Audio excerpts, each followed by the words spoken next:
I might have accidentally did a face reveal. All right, we're going live.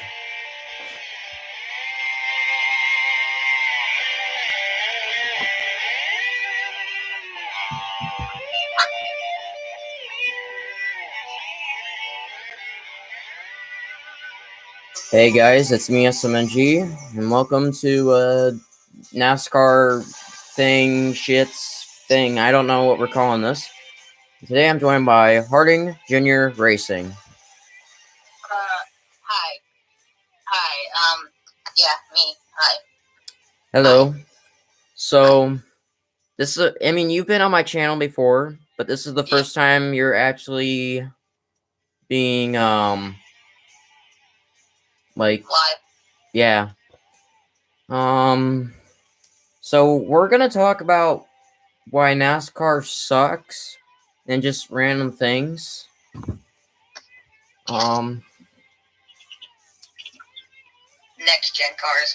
Next gen. Well, so before the stream, me and I'm just gonna call you Chris because that's your real name, if that's fine. Yep. Okay. So I'm gonna show you. Me and him were looking earlier, and we were talking about there was the Arca flip yesterday, and he hasn't seen this yet. Can you see the screen? Okay, if you're. Yeah, I've taken. Okay, so here was the flip from yesterday. Just watch this. So watch the 15, the car behind the one that's behind. Boom. Damn. I mean that thing went so right there. I think he had a tire down or something, and then bam! I never seen an Arca car. That's Arca brakes, quite literally, right there. Yeah. I mean that's amazing. Yeah. So. Well, we're gonna get to next gen. Next gen fucking sucks. This will just be playing in the background because why not? Yep. So next gen cars fucking suck. So let's start out with talking about the racing. Hold on. If we're gonna talk about next gen, let's just start at the Daytona 500. Okay. Right? Start there and work our way. Not necessarily talk about the races, but just start there on how the next gen kind of started. Okay, so obviously this year we didn't start at Daytona really. We started at LA, and the short track racing was. I watched that race like a little bit. It was okay, but it seemed like it was hard to be the second guy because you really couldn't make up anything. Right, there's no room for draft or time to speed up. That's why I don't like about the Coliseum. It's just all it's just short. It's almost too short. There's no real time to make any progress. But even then, you look at Martinsville, and that race was like I watched that race, and there was like one caution the entire race. Yeah. Oh yeah, that truck race at Richmond. I have to bring this up. That truck race at Richmond was it was possibly the most boring thing I ever watched live on TV. Yeah. But see, Martinsville, it's one of those.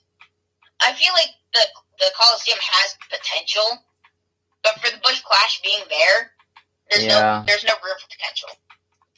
And I got a perfectly good idea to keep it at Daytona. Here's what you do. It's simple as hell. You either put them on the backstretch and do the battle at the beach, you know what I'm talking about? Mm-hmm. Do that on the backstretch, or New Smyrna is only like 30 minutes away. Yeah. That would have been perfect. So right. It's one of those, Martinsville is its own race. I feel like anything before the 500 really isn't part of a NASCAR race, Yeah. It is, but it isn't. You know what I mean? It's only to hype up the season, really. It's not. Yeah, it's not an actual points earning, race. And then I love how Joey Lozano just decided, I'm gonna block this run that Chris Buescher has and wreck myself out of the dual race. Mm-hmm. Instead of taking fourth place start. The Coliseum has I feel like the Coliseum has potential, but right now, being for the Clash, it has no potential. Bowman Gray Stadium. Because if it was its own race, like Martinsville, Martinsville's a short track. There's not a lot of room for passing. There's not a lot of speed or time for passing either. But it's one of those. It's been in the NASCAR circuit for how long now? Yeah. It's been here for a hot minute, and it's been its own race. It's had its ups and downs, obviously, like every track has. But it's its own race every year, almost guaranteed. The Clash.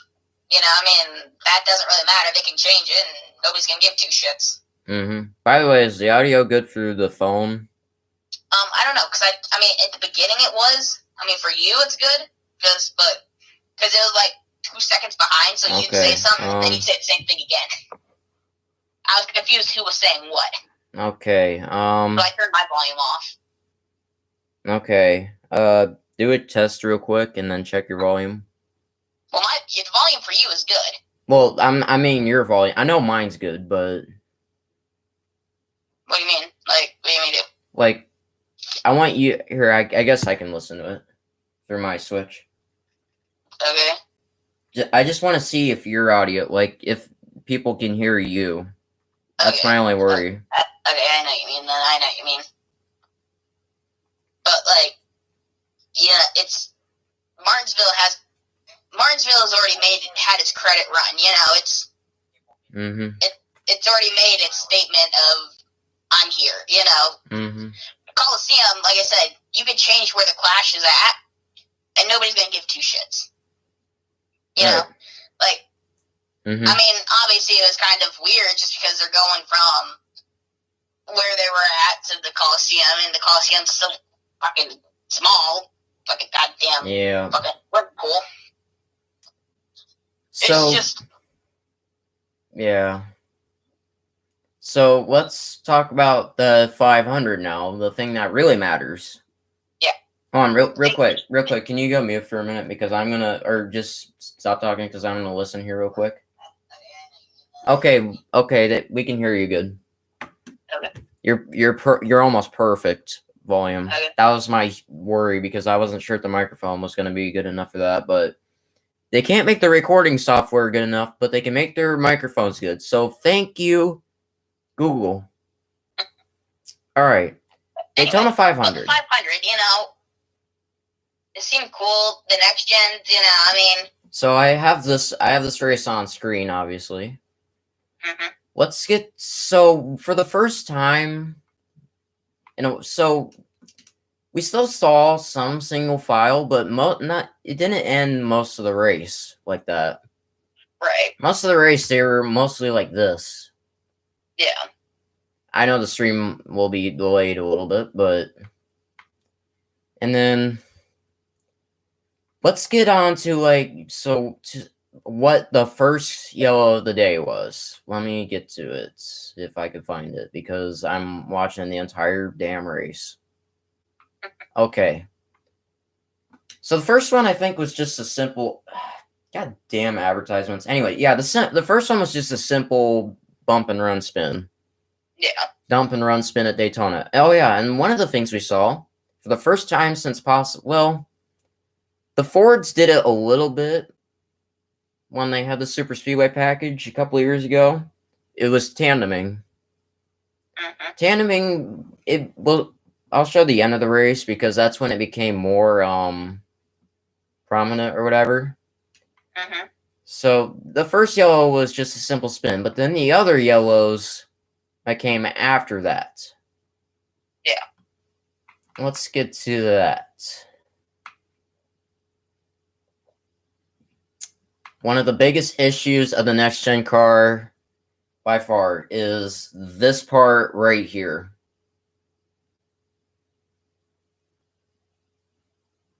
Yeah. And that's the thing, NASCAR made the tires one lug. Yep. And when the tires fall off, they penalize the whole crew. Exactly. It's NASCAR's fault that they do this. They need to figure out a new design with the spindle, because that little safety pin thing that pops up if you get the tire on long enough, that's not going to save shit.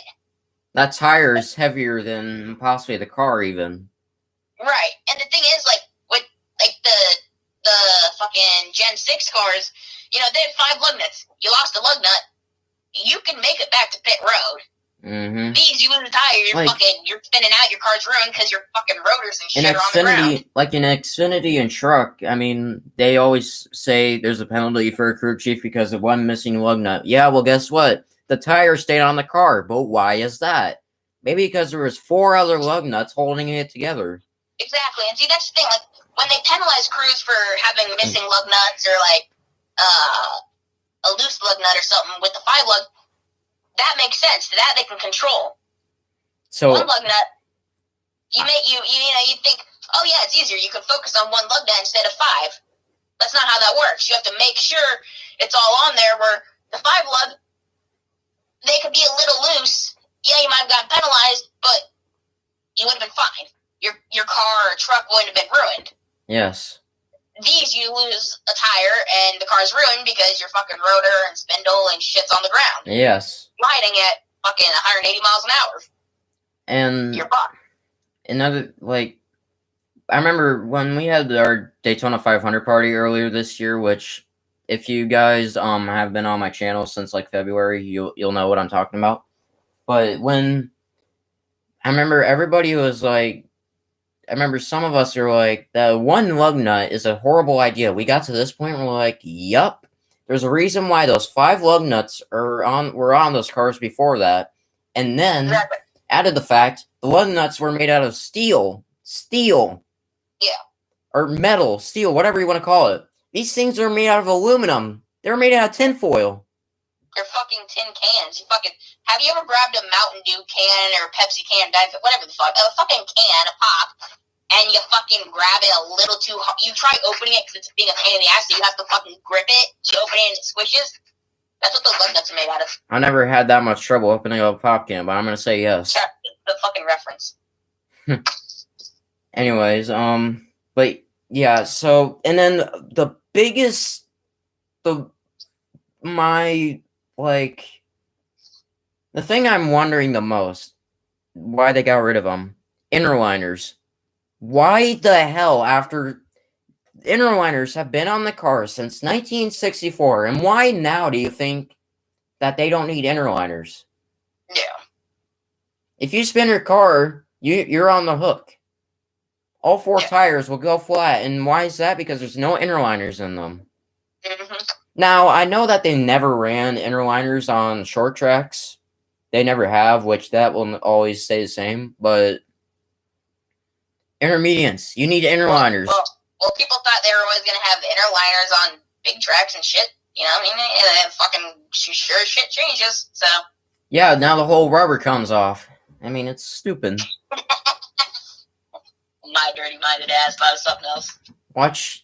Look at this 31 car. They show it. I mean, look at that. Yeah.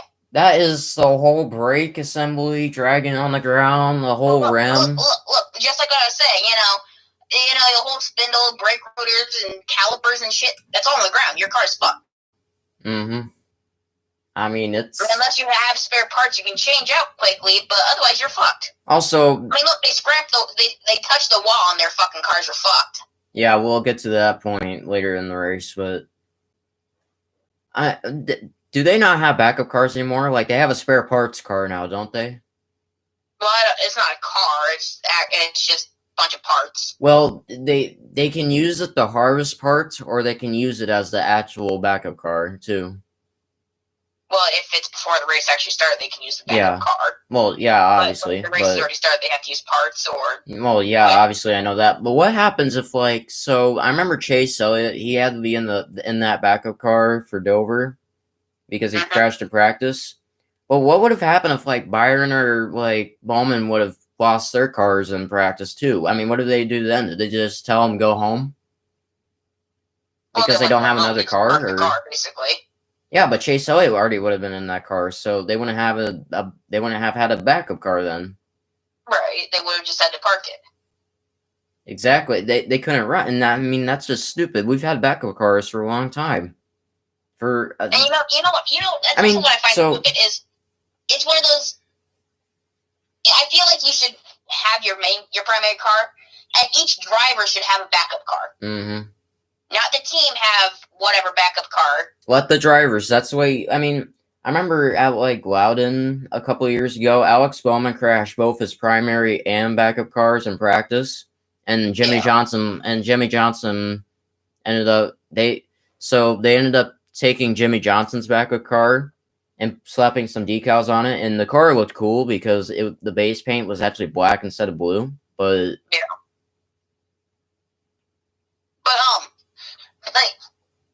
and all of these issues and stupid ass changes. Well, hold on, actually, before that, I feel like that they should not only should each driver have their backup car, a primary and a backup car for each driver. If they crash during practice or qualifying or blah blah blah whatever, yeah, you need your backup car for the race. But I feel like if you crash during the race, especially if it's not your fault, you got caught up because there's an asshole trying to cut off someone else just to get one spot in fucking 27th or whatever. You should be able to use the backup car. I know. So in Formula E, if you can drive your car back to the pits, then you can get your backup car. I feel like that's what you should be able to do. Yeah. If you can at least drive back to the pits, then you can get your backup car out. But if you can't, then you're done. I mean, sometimes. I mean, I see that. Yeah, it makes sense. But I feel like that. Like, I mean, if you are the one that straight up caused the wreck, you shouldn't be allowed to use your backup car. But if you were caught up in some bullshit, and you like Brad in the clash, like Brad in the clash to that 1 year. Yeah, you should be able to use your backup car. Or if you try to make an attempt to, like, if you're driving, you're trying to pass them and you end up clipping them and don't clear them completely, and it obviously wasn't intentional, or you try to make an attempt at stopping it, you should be able to use your backup car. It irritates me that they're not allowed to, because it's like, okay, I have this second chance in practice and whatnot, but if I don't use it, I don't get it for the race. But the only downfall I see with that is that then you have higher risk of tearing up that car, because really what your backup car is, that is the car that you're going to be running the next week. So like after Daytona, they ran Auto Club. Their backup cars, so basically Joey Logano was basically running his Auto Club car in this race. Yeah. By the way, real quick, on the thumbnail of the live stream, look at my Snyder's face or head. If you haven't looked at it already, look at his head on the thumbnail. Yeah. It's a neat little Easter egg I wanted to put in. Oh yeah.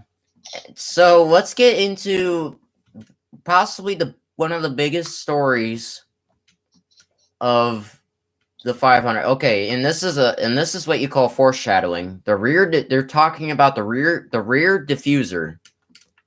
So right here, they have, the tailpipe assembly right here, or whatever it is. I don't give a shit. No drag or whatever. Okay, that's cool. And all the cars are completely flat underneath. Right. Okay. So then we get to so I'm gonna be honest right here. So I remember watching this. I was on Kyle, we were on Denny Hamlin's view, right? Right here, I knew Kyle spun around, and I knew Byron spun around. Okay, right here, I thought it was just Kyle and Byron. I didn't know anybody did anything else. Yeah. I saw Byron hit the wall, and I saw Harrison wrecked, and I just thought he hit the wall or something, And then, I'm just waiting for everybody else. I was like, all right, is it over? Okay, I guess it's over. And then, I didn't even think to look at the roof of the 21. And I remember, I saw the 20. I saw the 48s one. I didn't even know that. So this camera right here, once it loads up on stream, this one right here with the grass. I didn't even know this was a car. I thought this was a camera they placed in there. Apparently it was Ross Chastain. Yeah. I didn't even know that. And this is the situation where I feel like drivers should be allowed to use the backup cars. Yeah. That situation right there, you know? Like William Byron, he got caught up in some shit that shouldn't have happened to him, you know? Mm-hmm. And I'm not just using him as an example because he's my favorite driver. I'm just using him as an example because he was the one that got caught up in the bullshit that shouldn't have happened. So what about Denny Hamlin? I mean, anybody that wasn't, like, directly, if I mean, the wreck was Brad's fault. He pushed the 21 too hard. Right. And Brad didn't has get... a fucking reputation of doing that shit. Yeah, and Brad didn't get shit. And then he did a bunch of other shit later in the race. Okay, so, and then we got to this replay. So I'm like, how did all this happen? So then I saw the 21, he got turned here. And then, like, right here, I don't know why. Something in my mind said, what if he blew over? I was like, I had no idea that he even flipped over. I was like, what if he blew over? And then all of a sudden, it blows over. I was like, oh my god, he did a blowover. Yeah. I was like, he actually went upside down in that wreck. And so they have a flap in the diffuser that's supposed to open up when the cars spin like that, and it never opened. It didn't even take much to open. I mean, Hamlin, he jumped up in the four on the, like right here, watch Hamlin. He goes up on two wheels. And then the 20, he actually got up, and he's the one who sent the 21 over, but he actually got up in the air too. And then the 48 got 48 went underneath the 21. Yeah. While we're on the top, I mean, I talked to you about this before, but I want to say it in the live stream. Okay, that camera angle was awesome. I'll say that though. They should have stayed on that camera angle. Anyways. What would have happened? So, obviously, Ryan Newman's wreck. Obviously, the car folded in, and Newman he wasn't okay at the time, but he was alright. With these cars being, I mean, obviously, we saw Bowman hit the 21, but he didn't hit him that hard in the back windshield. Yeah. He didn't really hit him that hard, so it didn't really fold up. But because the cars are one piece, I just have to wonder what would have. Well, first off, I think. Have you ever seen with the next gen car? I've seen them hit the outside wall, like pretty hard, and none of them have gone up in the air. They just kind of like sit there. Yeah. So in that case, the Newman wreck may not have even happened with this cars. But let's just say he did go upside down, and LaJoy still hit him. Oh yeah, this year we introduced crab steering. But anyways, if the car is all one piece, then obviously all that energy is going to go to the driver and not the cars. Mm-hmm. I mean, what would have happened if the Ryan Newman wreck would have happened with the next gen car? Well, like you said, I mean, with the way the aerodynamics and the diffuser and shit are, it probably wouldn't have happened. But in this case of it did happen, just for fucking scenarios. Yeah. It did happen. I feel like, I mean, like you said, with all the energy, since it's all one piece, it goes to the driver instead of throughout the car. It goes straight to the driver and the inside of the car. I don't know. I feel like it wouldn't have. He might not have died from it. I mean, he might have, but. Well, he didn't die, but still. Well, I know. I'm saying he might have. Because the impact. I mean, he might not have died. But I don't think he would have been in the car the rest of the season or next season. Mm-hmm. I mean, I think he would have been very well done with racing. I remember when Newman. I was like, he's gonna retire. I honestly thought he was gonna retire if he was still alive, but he didn't. But honestly, another kind of situation with the. Like I swear, defenses. What about what the hell was it, like 2015 or something? Austin Dillon. Yeah. It was 2015 or something. I don't fucking remember the year. But again, all the energy went to the car and not the driver. I mean. Right. I'm just saying. I mean, look at the scenario. If it did happen with the next gen car, what would have happened? Like you just asked. I'm asking that with Austin Dillon. It's like what would have happened with Myatt. I mean, if they would have raced these cars for the Xfinity cars this year, then I mean, Myatt Snyder probably would have been soup in that car. Like the car might have been fine, but he might have been soup. It's one of those. This is just, we're saying it might happen, you know, with the aerodynamics and shit. It probably won't, none of this would happen. It would have happened most likely. Except for Snyder. I mean, Snyder definitely would have happened. Well, maybe. Well, I mean, if Snyder's car was able to blow over and there's no flat land under that car, then I'm pretty sure the next gen car would have gone to the moon. Well, yeah, but still, there's still chances. I don't know. Yeah. I mean, in Newman's crash, yeah, he got some of the energy, but a lot of that energy also went into the car too, because the car dissipated the. When the car falls, it breaks apart. It dissipates energy. Right, that's the point of it. All that energy goes to the car and not the driver. But if the car is stable, all that force is going to go right. I mean, his head might not have been crushed, but you don't have to get hit in the head to have a concussion. That's what I heard one time. You don't have to be hit in the head. Your head could still move around. Yeah. I mean, he might have been like. I mean, I swear, when I saw that wreck in real life, I mean, I thought I just saw Ryan Newman get killed. Yeah.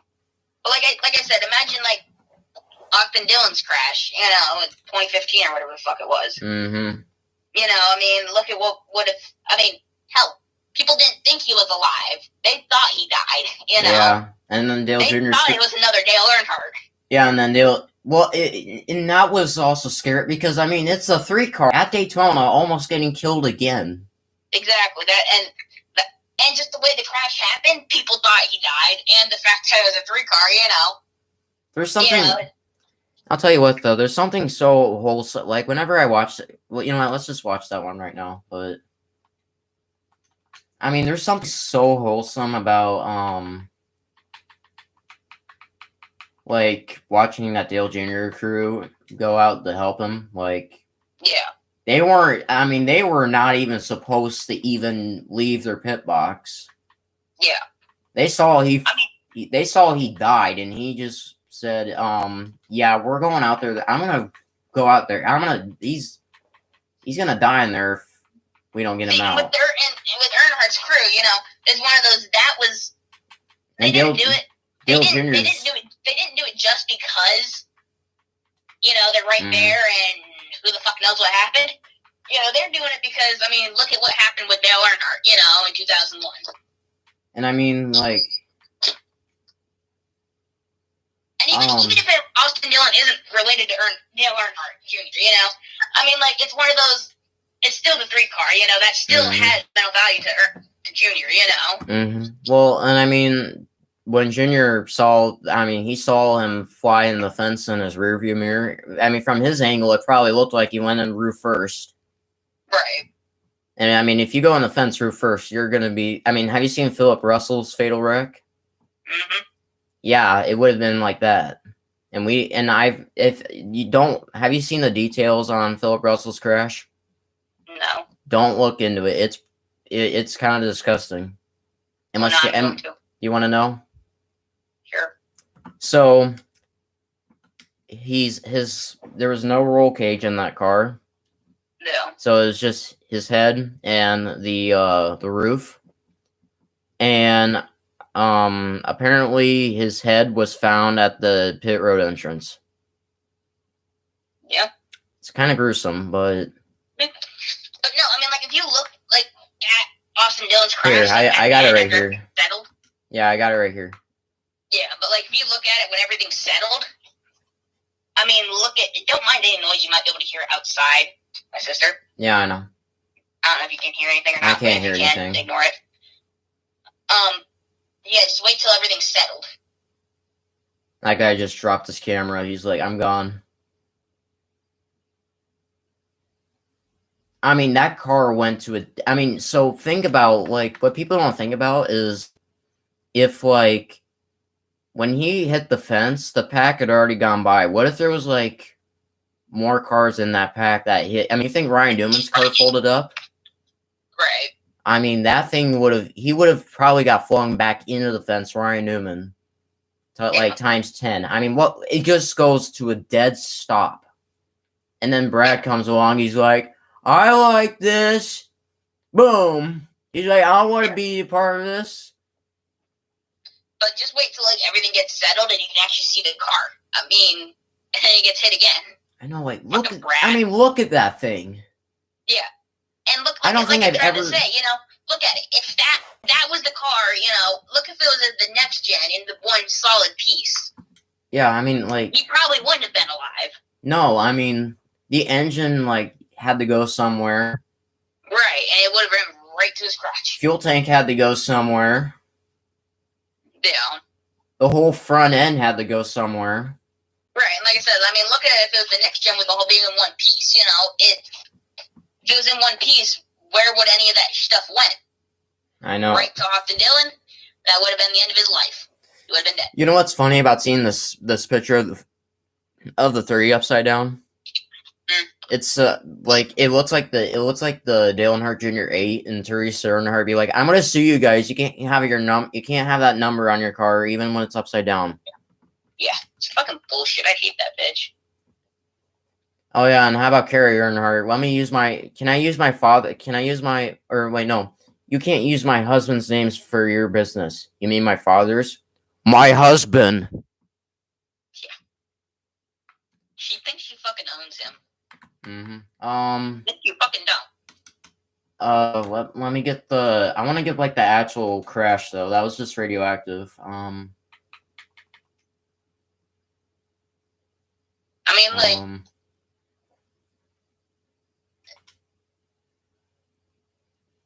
know, there's a lot of safety and shit that goes into this stuff. So, but like I heard a lot of when I first saw this clip. Obviously, I wasn't a NASCAR fan at this point. So I didn't really I never watched this live or anything, but and you didn't understand it really. No, but when I watched this wreck for the first time, I remember I saw Hamlin spin around, I saw the big wreck, and I didn't think anything of it. I just saw the big wreck.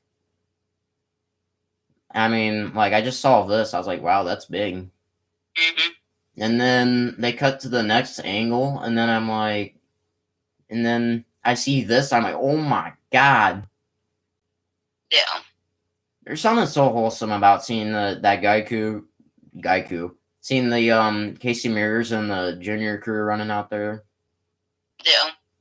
Yeah. You alright? Looks like we got wheel damage. Looks like we lost that motor. It's back in turn 3. It's back in turn 3. Man, I love that. Yeah. Honestly, they probably could have flipped the car back over with the Cruise.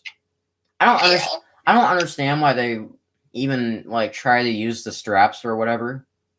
Because I mean, they try to hook the straps on them so that way they get out safely. But I mean, if you got enough people, you can easily push. I mean, that's what they do at late model tracks at the time.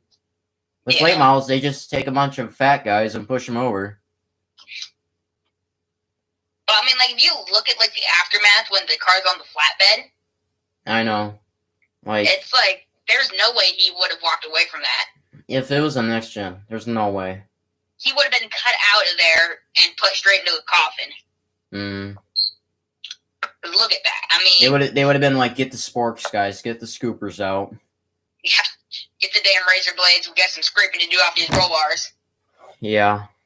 Oh wait, what roll bars? Oh wait, they're back in the fucking trunk. I mean, look, he went driver's side into that. Fucking fan and fucking bleachers. What about the bagpipes? Yeah. I also need blood tarps, with Newman's wreck. Yeah. Even though there's no blood in that wreck, they just put the black screens up because they're like, yeah, we're assuming he's dead, so we're gonna put these up. Even though he's still clearly breathing, but right.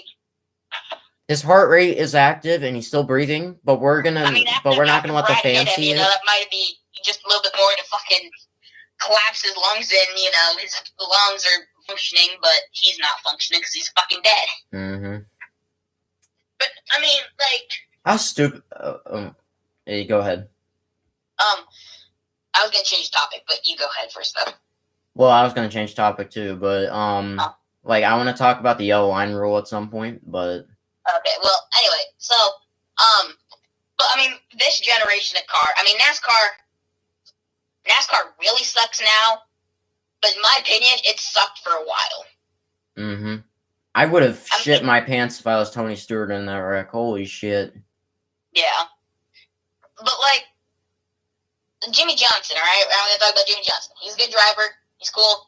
Kind of sucks now because of what I'm going to talk about, but... Well, in IndyCar, I heard that, like, Jimmy Johnson's transition to IndyCar is like Danica Patrick's transition to NASCAR. Like, Danica was good in IndyCar, or kind of good, and then she sucked in NASCAR. And then Jimmy Johnson, amazing in NASCAR, sucks in IndyCar.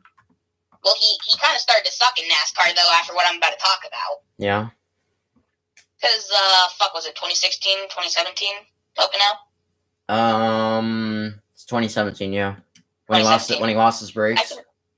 What? When he lost the brakes. Yeah. I mean, it's one of those, like I said, NASCAR, in my opinion, has sucked for a while, even before the next gen, but the next gen just fucking proves my point. Mm-hmm. Because, I mean, Jimmy Johnson hasn't been washed up, I would say. He hasn't. I mean, look at Cars, the original movie, Cars. Yeah. Doc Hudson, Mm-hmm. He had a little left in him, but he wasn't allowed to show it. Yeah. He was forced to quit. That's kind of how Jimmy Johnson kind of worked. He kind of went, That's basically how Dale Jr.'s career ended. Yeah. And that's how it kind of seems like Kurt Busch is going to go out too. Possibly. Well, but, and we're going to get to that a little bit too.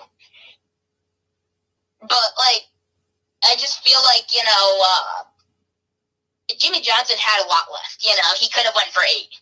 Mm-hmm. He had a lot left in him. But it was because of the brakes that, like I said, he's not washed up. He was, it wasn't his choice, It's not like he was worn out, Mm-hmm. I mean, he had a pretty standard NASCAR career, of how long he was in it, 7 championships. I mean, that's fucking good. Right, and it's not like he was in NASCAR for an abnormal amount of time, No, I mean... It's not like he was in there for 45 fucking years. 2002. From the start to the fucking end. 2002 to 2020. Yeah. That's a pretty standard NASCAR Cup Series career, Am I the only one who thought Myatt Snider was dead after his crash? Mm-hmm. Like, when I saw, like, I obviously I watched it live, and I thought he fucking just, like, got decapitated. Mm-hmm. Like, I saw, I saw the car turn, and I've seen wrecks on the backstretch where they hit the wall and they don't ever, like, even go up on 2 wheels at all. I thought it was going to be one of those. Then I saw, okay, actually, let's look at that one. I'll explain my thoughts on that one, but I love how I put 2 W's in the word worst.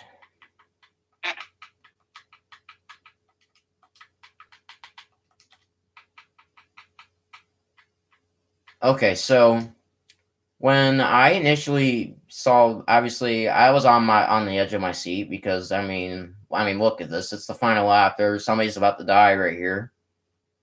No. I'm watching the leaders right now because I'm thinking they're gonna wreck first. Saw 21 go low, and then so like I saw at the time I didn't even know it was the 31. I didn't know who was who at this point.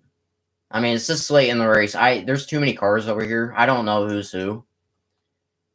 God damn. Okay. Okay. I'm sorry for the rewind thing. It's just on the controller, it sucks. I'm on my Xbox right now projecting this shit. Okay, so like right here, I saw the car return. I knew it wasn't going to be good, but I thought he was going to. Do you remember what Michael Annett did in the Xfinity race, like in 2020? No. He like hit the wall and then kind of went up in the air a little bit. Anyways, that's the thing. I never paid attention to Xfinity in 2020. I know, just last year I started paying attention to Xfinity. Yeah, he kind of like. I was expecting him to just like kind of hit the wall and kind of float a little bit, like float in the rear end a little bit and step back down. But then, so that's what I honestly thought was going to happen. I knew it wasn't going to be good. Then I saw this. I saw him hit the wall. I saw it go up. Or wait, hold on. So, like, I saw him, like, I'll try to get to the point where I saw him, like, where I knew it wasn't going to be good. Like, Right there, I'm still thinking it's going to be normal. Okay, I guess I can't do playback speed on this, which sucks, but okay. So, like, right here, I see him go up, and I'm like, oh, shit. I'm like, oh, I was like, okay, he's taking off. And then I saw this, and I was like, my hands just went straight to my fucking head. And I was like, oh my god. I mean, this is an action shot right here. I mean, that car just dancing up there.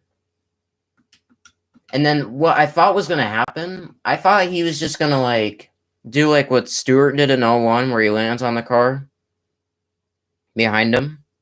Mm-hmm. So I thought he was going to land on Jade Buford over there and just kind of roll like Tony Stewart did. And then it hit the catch fence, and I was like, oh my god, he is dead from that. Like, because then after that, you couldn't see the car at all. It was just dust. You couldn't see where he was at. Yeah. I mean, Austin Dillon's car was definitely very mangled up, but I mean, you look at this car, I mean, it's mangled in the way where it's like the car is in different places. Well, Austin Dillon's didn't have a front or a back. All it was a fucking center. How about what about Bodine's crash at? What about Bodine's crash?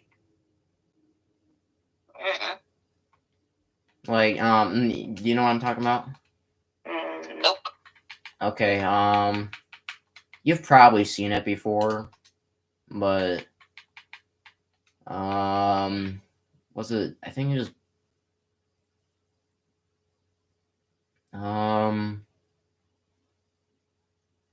was it?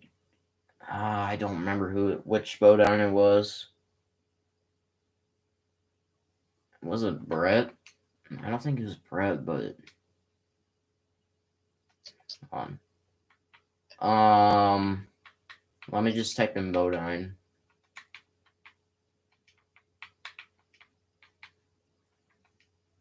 Okay, Jeff Bodine. It was Jeff Bodine. I mean, you think Austin Dillon's car folded up or whatever? This guy didn't have. He didn't even have sheet metal left on his car or on this truck. Back then, this was the Truck Series' first time at Daytona. Oh, if it was Truck Series, I really don't know about it then. Okay, so it was the Truck Series. This was the first race ever at Daytona, and they never ran restrictor plates back then for the first race because they didn't think they were going that fast. Just watch this. Oh yeah, and real quick, I want to just listen to this sound right here. We got trouble. This is gonna hurt.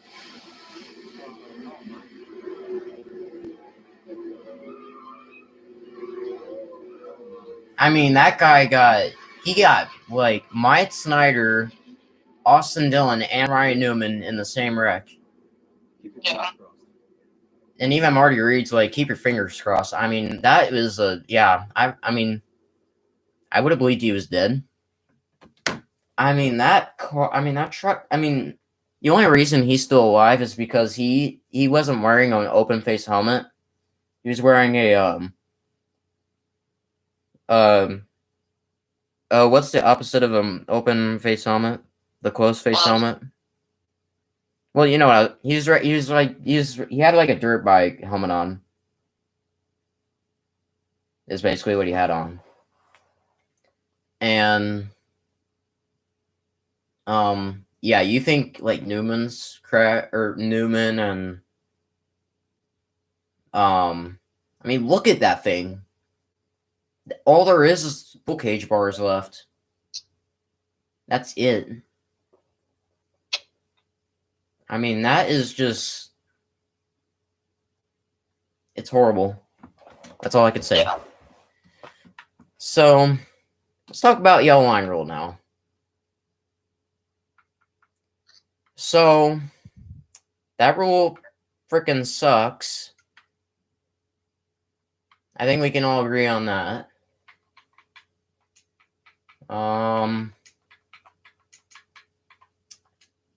So the last race, so they actually never had the yellow line rule. In 01, I know the 01 500 had it.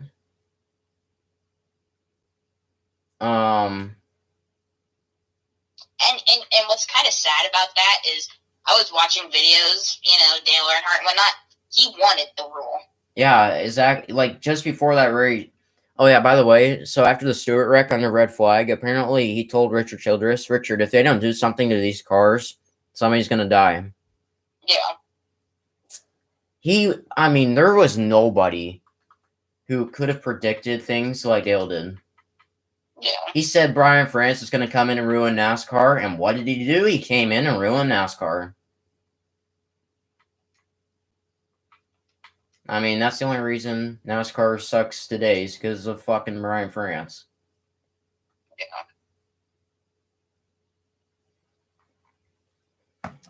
And because of a bunch of other safety shit, which I will get to in a minute, so don't judge me for saying safety sucks. I will get to what I'm getting. My point in a minute. So, after your point. The 01 Talladega Busch race was the final actual race without the yellow line rule. And they were like walking all the way down to the grass and stuff. So they must have just saw that and was like, that's scary. So for the cup race, they enforced the rule. And the rule has sucked ever since. Like, all they said is you can't advance your position below the line. Okay, well, can I put 2 tires below it? How far do I have to be below it? What if I get forced below it? They never specified. Can I miss a wreck below it? They never explained the extent of the rule. They just said don't advance your position. Mm-hmm. I mean, it's like you said. How far down can I go on it? Before I think analyzed. Okay, so I have 2 options for the yellow line rule. Well, actually, so the yellow line rule has actually made things worse. Like, so the Carl Edwards flip, right, at Talladega with Keselowski. If the yellow line rule wasn't there, Brad could have went below it, and that whole thing never would have happened. Yeah. But the yellow line rule caused Edwards to flip because he came down and Brad didn't go any lower. I mean, he wasn't going to get penalized. So he stayed. And this also kind of goes on what I'm going to get in a minute about safety. Some of the safety stuff has kind of ruined some of this too. Mm-hmm. Because I mean, just a quick little side point. Yeah, go ahead. You change something, it's going to affect something else. Like enforcing that line rule is going to affect some of the crashes that we've had, which you can't really control. You can't control what the future cars are going to look like fucking 20 years from now. And you can't control what's going to happen. You're going to enforce some rule, but it's going to affect something else, like that Carl Edwards crash. It's one of those that you can only do so much and make certain people happy. Oh yeah, some people happy, you're gonna fucking. Well, I think after the 2009 Coke Zero 400 that they like the Tony Stewart and Kyle Busch wreck happened, and they restricted bump drafting for the fall Talladega race, and then yet we had 2 airborne wrecks. Yeah. I mean, no pushing rules are stupid. I mean, they cause even more flips, obviously. Yeah. But, so, I have 2 proposals for the yellow line rule. First one, you just straight up get rid of it, go back to the way it used to be. Or, I'd say you could pass below the line, but if you cause a wreck that causes a yellow below the line, then you should get penalized. Or if you're like rafting or something, Yeah, if you if you're full on racing below the line. If you're driving too much below the line, then we're gonna do something about it. I mean, I understand the general purpose of it was to keep all the cars contained. Yeah. And not all the way down there. So I want to, I wouldn't want to. I mean, maybe not completely get rid of it, but like you said, they're allowed to go down there. They're allowed to pass. But if you're completely racing, bump drafting, shoving, full on racing, no, that's not going to slide. And with that, push into the grass, or they're going to fly up the track. You also have to do the like at Daytona right here. If you see the banking, it's like you get in the corner. I mean, you're in a fucking bobble if you're below there. Right, and like, because if you're all the way on the bottom, like basically on the grass, if you're pushing and shoving, you fly all the way up that track. Dale Earnhardt 2.0. Yep, and that's kind of another reason, kind of some of the purpose of the yellow line is kind of like I just said, try to keep them kind of contained. Mm-hmm. And then the furthest you're going to move is going down, and then by the time you come back up, hopefully you're slowed down enough that if you happen to hit the wall, you ain't going to fucking Dale Earnhardt 2.0. I'd say if you cause a wreck below the line, though, too, then you have to get some sort of penalty with that. Right. That kind of goes with full on. That goes with the full-on racing, shoving, pushing, that kind of goes back. I watched this guy called IDK player, and he does, like, these iRacing streams. He has a yellow line rule where, like, you can, technically, there's no yellow line rule. You just can't cause a yellow below the line. Yeah.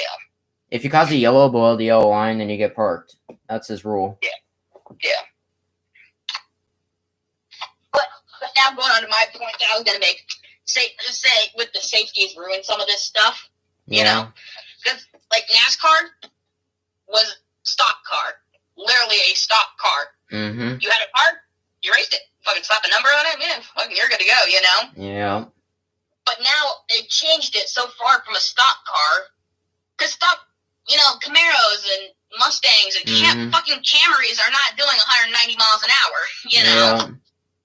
A stock, like, you go and buy a Camaro from the dealership, from fucking Wheelie Chevrolet or whatever. And then you go out there and race it. It'll probably go fast, but it's not going to be 190 miles an hour. You don't need all that. Obviously, you're going to want the general roll bar and stuff. Well, you put in, like, they put in... Obviously, you put in the new motor. You don't run the stock motor, but...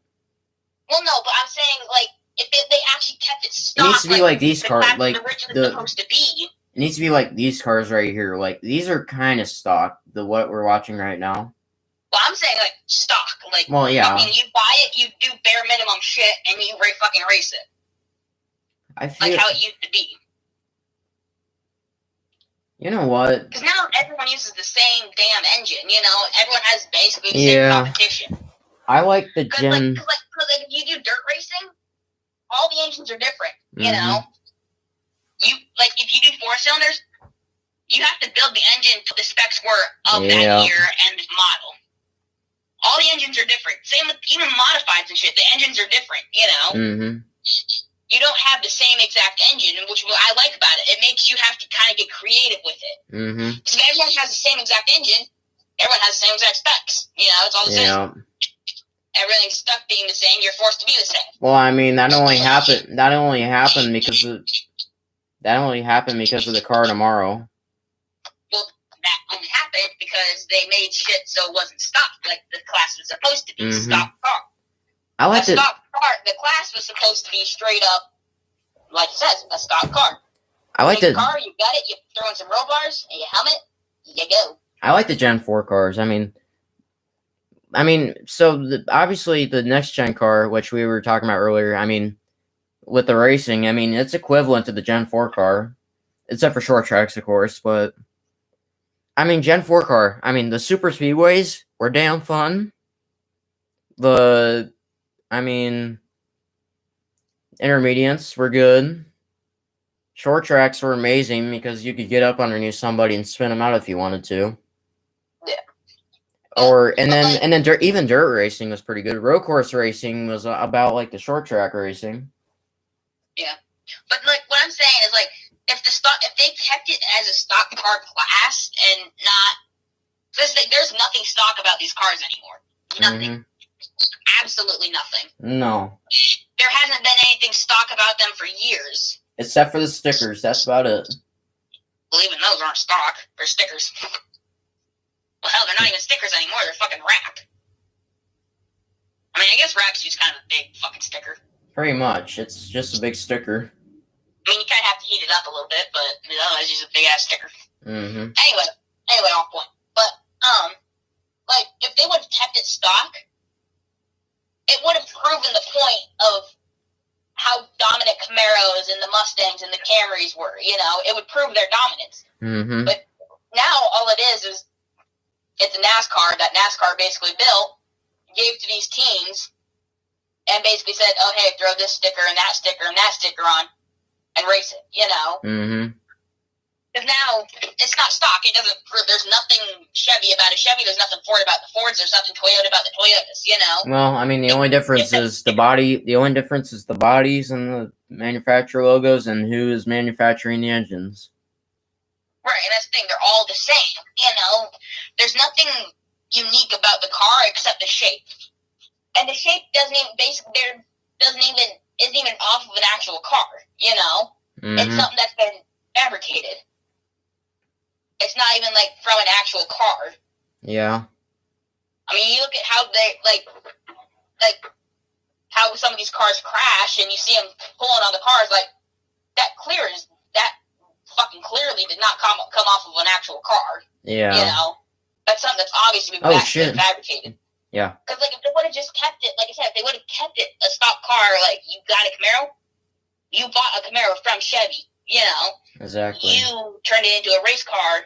That's how you do it. Like if you're dirt track race IMCA shit, that's how you have to do it. You get a car from whoever. Yeah.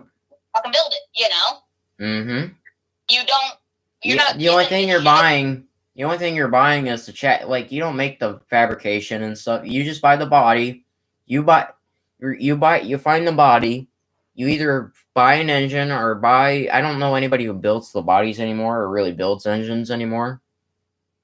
But unless if it's like dirt racing. Well, dirt racing, it's one of those you just have to find somebody like a personal person type thing. Yeah. There's really no big. I mean, you can get like a crate engine from companies and whatnot, from Chevy and whatnot.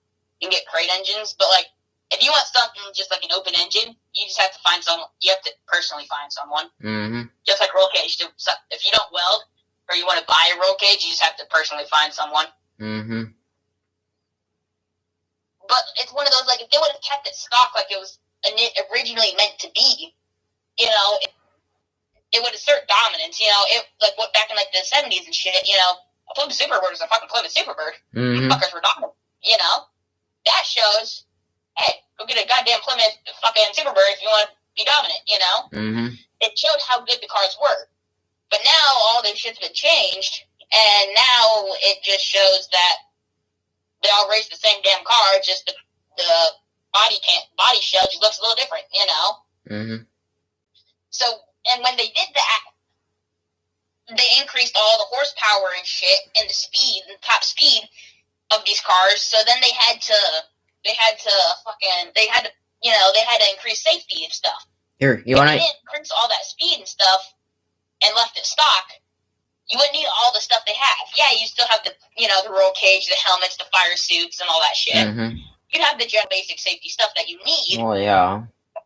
Obviously, but, I mean, look at fucking 4-cylinders. You have all this shit now, and it's like, damn, you know, fucking look at the fucking V8. Yeah, you need quite a bit of shit. But you wouldn't need all the aggressive bars and how many bars they have. You know, I mean, you look at NASCAR and the fucking 75% of it's fucking roll cage, you know? Yeah. If it was still stock, it wouldn't be that much roll bar, you know? You know what they should be more open.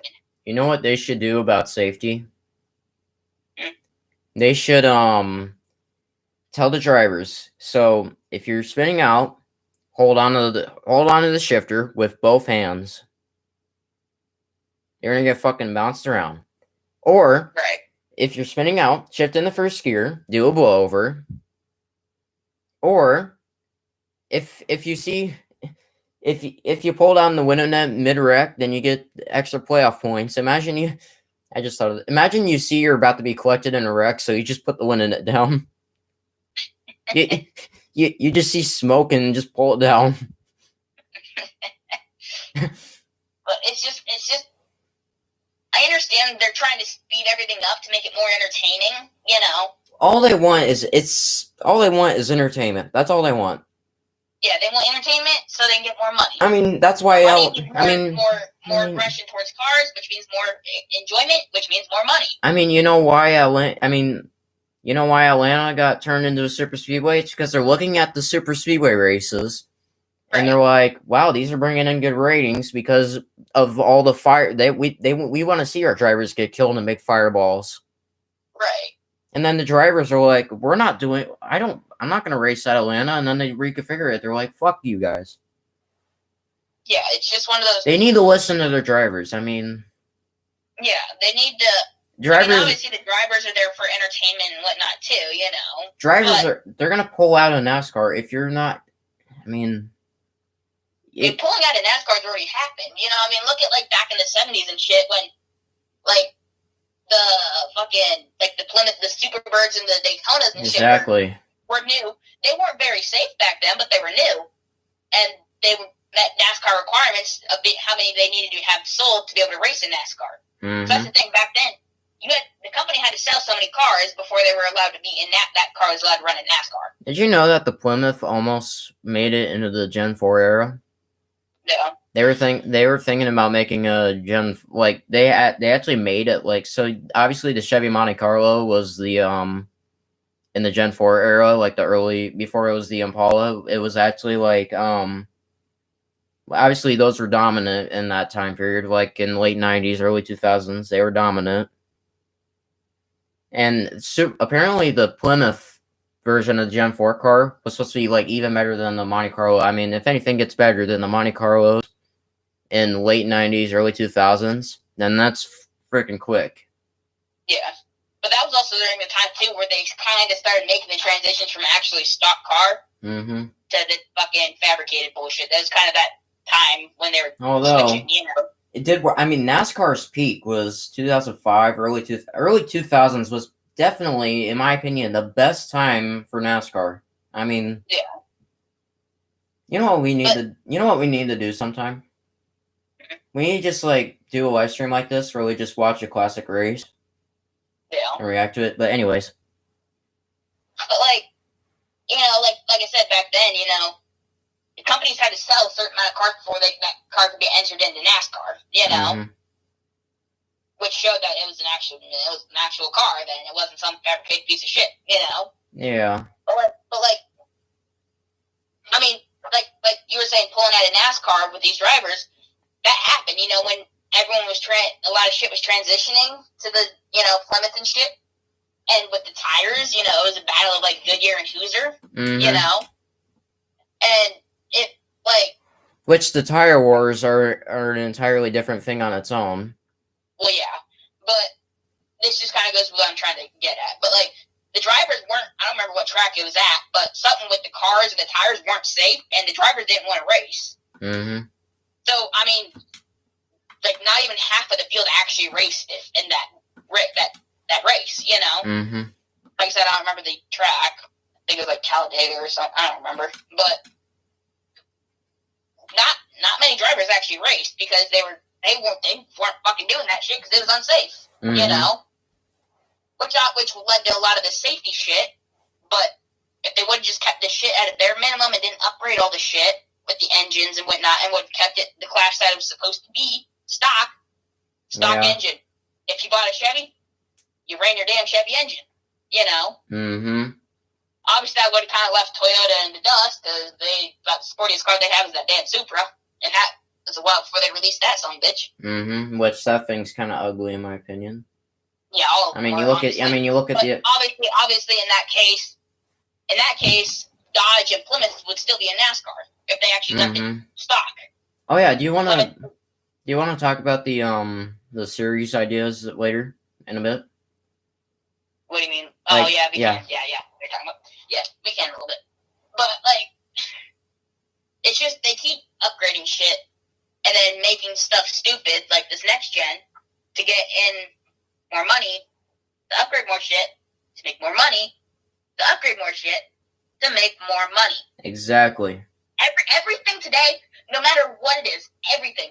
You name something, it is all about money. It's only about money. Nothing else, just the money. It's like the Gen 6 cars. I mean, yeah, racing is good, but mechanically they're fucking garbage. I mean, like, this isn't necessarily NASCAR related, but it kind of goes for our talk. But look at like Chevy. Look at back in the day with the square bodies in the 70s. That shit was built to last. Nowadays it's built to break down within 100,000 miles. So you have to take it back to Chevy to fucking get it repaired so they can make more money. And I mean, don't get me wrong, I love Dodge. Dodge is my favorite car maker of all time. Mm-hmm. But Dodge is so fucking money rich and fucking pisses me off. Yeah. I mean, they don't even have a goddamn dipstick. You have to go to Dodge to do that shit. They don't have a dipstick? Not a lot of them. It's fucking like, to do oil shit, you have to have a special tool that only Dodge and like certain like fucking like, I can't think of places but like Jiffy Lube and shit. You know, you get your oil changed and shit. Then why does Ford have? To be able to do oil shit. If Dodge is so good, then why does Ford have dipsticks?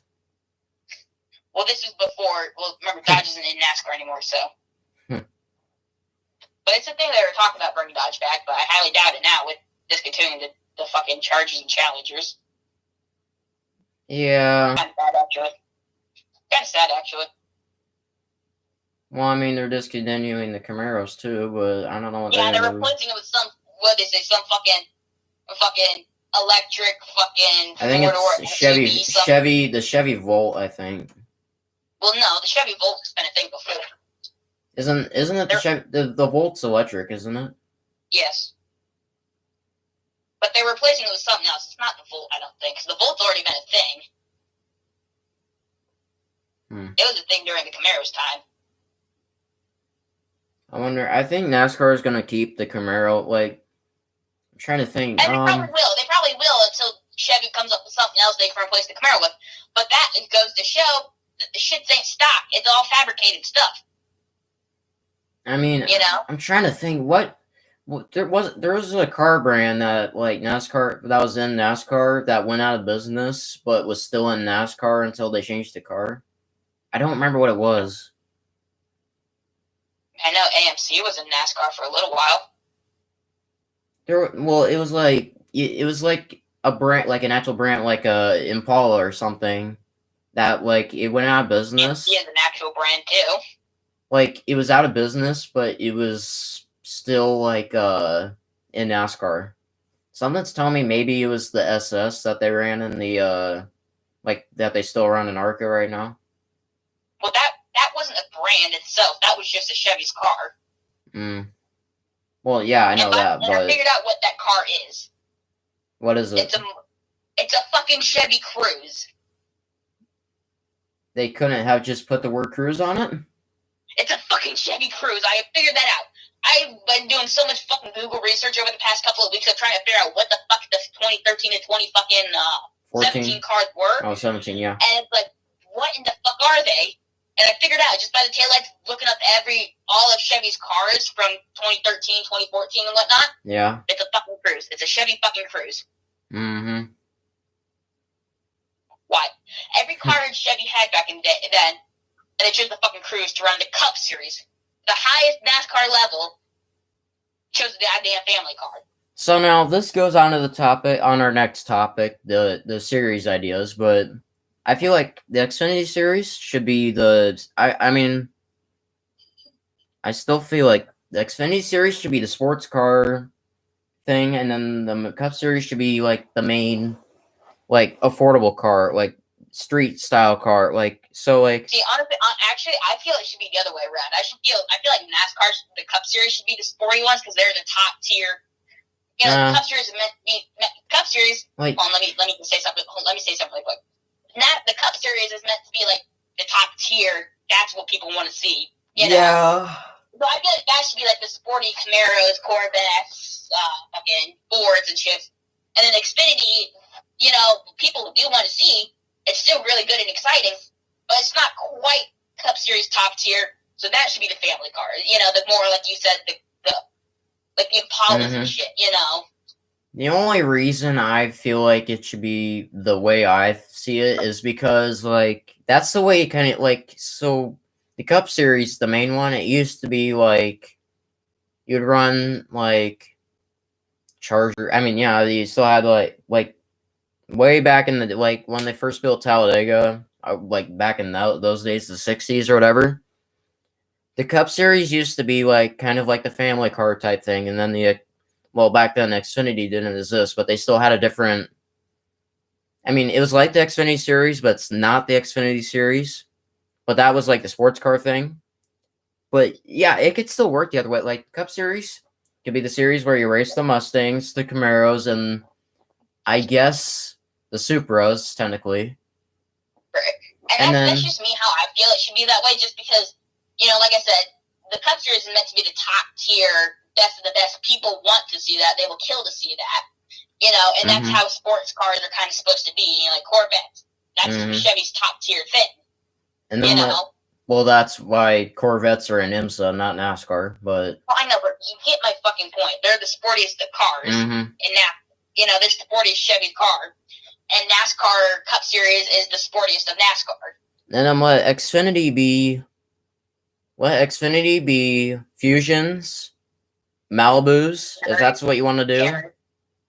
Yeah, make Fusions again, Malibus, and I guess you could still keep the Camry because Camrys are at least affordable. And Camrys are more a family car than sport car. Is that, well, I mean, they're kind of both, but yeah. Well, yeah. Well, you can kind of get, like, you can get a family one, but you can also get, like, a sporty kind of one, too. Well, the sporty ones only exist because of NASCAR. Well, because people want that kind of shit. I mean, yeah, am I the only one who thinks that the Xfinity Camaro looks better than the Cup Camaro? Honestly, I think it looks worse. Really? I mean, I feel like what model does the Cup Series Camaro follow? ZL1. Because it doesn't. ZL1 is the Cup Series.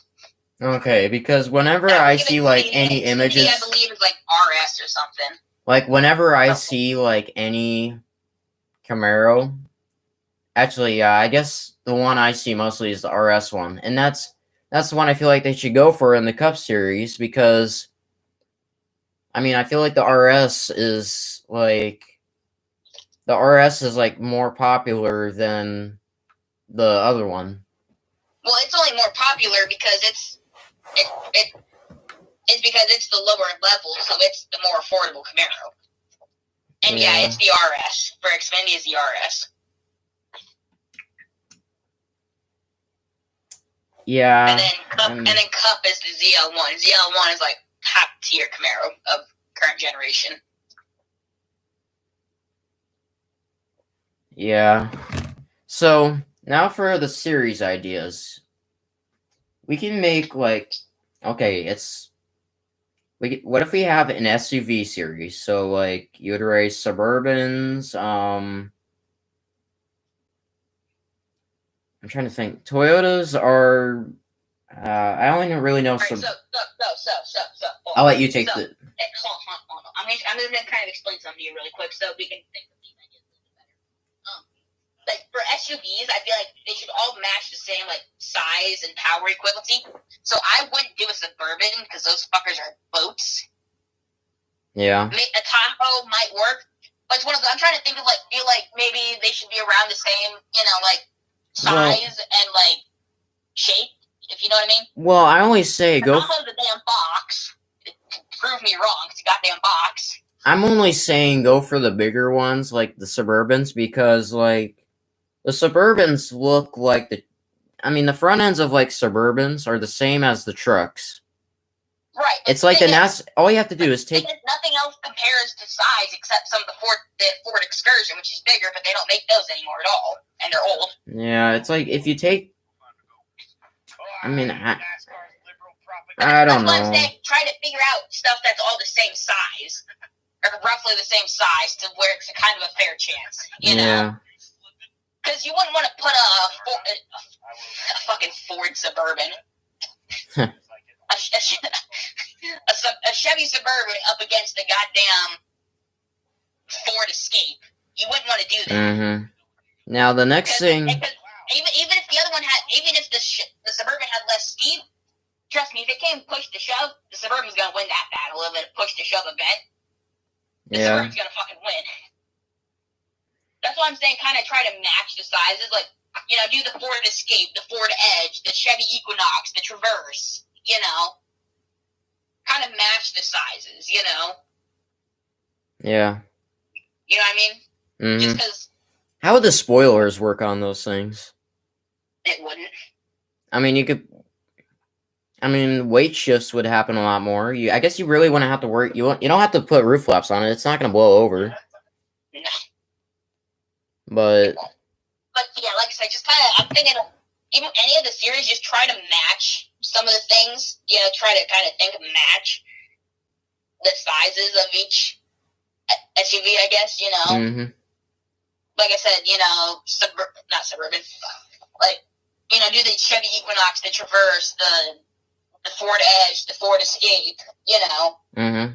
Chevy 4Runner, fucking, goddamn it, Toyota 4Runner, fucking Chevy 4Runner.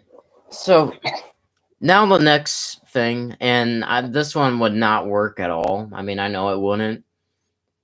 It's the NASCAR Diesel Series. So, you would race, it's just the truck series. So, you could either turn the current truck series in the diesels or create a separate series. But the thing is, you'd have to create a separate series or something to keep the original truck series. And one of the problems is, well, there's a few problems. The first one, the plain obvious one, diesel prices. Yeah, that's a no-no.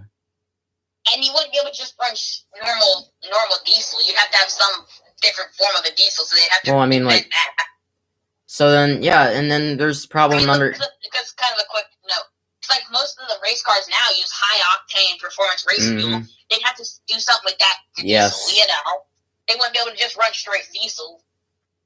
Because it also, they wouldn't be able to do that, because if they did that, do you realize how much straight diesel that would rob from consumers? Yeah. To run that every week, there wouldn't be very much. That would cause a diesel shortage. So they'd have to use some other. I mean, I guess they could put twin turbos in there, I guess, but. Right, but that still. You'd still have to have a higher octane fuel for the engines. Yeah. And then the problem number 2. So yeah, you could race Duramaxes or Power Strokes. What about Toyota? They don't have diesel trucks, so that would. I mean, if this was like early 2000s, like when they had Dodge, they could have ran Cummins, but right. It's one of those, they'd have to make exceptions and bring shit back. They'd have to bring Dodge back. They're only things. That or like Toyota doesn't make diesel. That or Toyota would have to make a diesel truck to run. It's one of those. Obviously, none of these things would really work out very well because they'd have to invent a lot of this other stuff, and they'd have to change a lot of stuff. Realistically, I mean, the body style of the trucks are all the same still. It's just the trucks themselves. I mean, it's just the power would be different. Right. It's just one of those that stuff would have to be invented, reinvented, changed.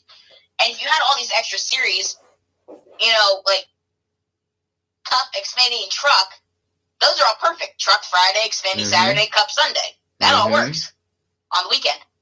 But where would these other ones fit in, Well, that's why I'm saying maybe you could make the trucks, like the main truck series, the diesel series, but then again... Right.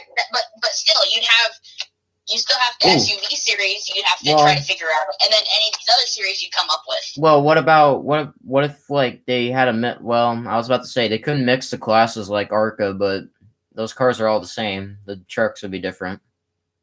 Right. Okay, now on to the next thing. And this one could work, I think. Which again, you have to redo scheduling and stuff, but it's the half body truck series. So basically, instead of running Silverados, F-150s, and Tacomas, they would run Colorados, Rangers, and Tacomas. Yeah. And I think it could work. But for the main truck series, they'd have to change the numbers on the side of them because it may say F-150 on the side of the Ford on the trucks, but really they're like 350s. What? Like, so if you ever look at a truck series Ford, They say so. They run. They say they run F-150s, which technically they're F-350s because of how much they weigh. Well, the truck itself is an F-150. Well, yeah, but then like with how much it weighs in the body, it's technically a 3,500, or it's technically like well, the weight doesn't affect what style the truck it is. Yeah, I guess that's true. The F-350s are 350s because of the diesel options and how much power they have, and they're a bigger truck. Yeah. The weight doesn't. I guess that's true. The weight doesn't affect what the model is, It's but I mean, would the trucks be lighter than the current truck series if we did like the half body series, or would they weigh about as much? It depends on how they would have done it. Would they? If it's light, how much would they try to copy the standard truck series? It kind of depends on how they would, Well, I mean, I guess really the only differences would be like the body styles and the names. Right, but it just depends on what kind of equipment they put in there. How much safety do they involve, and how fast do they allow them to go? Are they going to go about the same speed as trucks, or are they going to go slower since they're a smaller truck? Well, technically, if they're a smaller truck, then they should go I mean, of course, it depends on engine power. If it's less engine, then they'll be slower. But if it's same engine, exactly, that's the thing. They're the smaller truck, so if they're going to have smaller engines. All of those run like V6s. Unless you have a high model, they might have a V8. Exactly. Most of them are V6s. Actually, I guess that's why it would be different than if you just watch the normal truck series, because it'd be less power. I mean, it's like Xfinity's less power than Cup, so. Right. Because that's the thing, you'd have your Tacomas, you'd have your. And the only thing wrong I see with the Toyota is the Tundra and the Tacoma are, basically the same size. Mm-hmm. That's just something I just thought of. They're basically the same size. I mean, I'm just saying, running current stuff, yeah, that's what they'd have to run. But just something I just thought of, if they ran it like back then, it would have been, like back in the, like the Ford Rangers and the F-150s now, they're the same fucking truck, just one's a little smaller. It's fucking weird. But, Chevy would have ran the S10. Yeah. The S10s are way smaller than the Silverados. The Rangers were way smaller than the F-150s back then, but now they're the same damn size. Mm-hmm. Basically the same size. It's just, if they did, they started it next year, that's how they'd have to run it. They'd have to run Tacomas and whatnot. Yeah. Like the Ranger now look the same as the F-150s. It's fucking weird. I don't like that, but that's how it is. Mm-hmm. So, one thing I want to bring up is I think we're getting into the next open wheel invasion of NASCAR. So obviously, Tony Stewart raced IndyCar and kart before he came to NASCAR. Mm-hmm. And he made the transition to NASCAR. And he did really well, obviously. 3 championships is pretty good. And it was around 2006 or 2007-ish. People saw, open wheel drivers saw it as an opportunity. So we got more open, guys like Juan Pablo Montoya, which Montoya, it's not surprising because, he's raced in pretty much everything. Montoya's raced in everything known to mankind. Yeah. And then you got, Sam Hornish came in. Who's another guy? John Andretti. Well, he had already been in there for a while.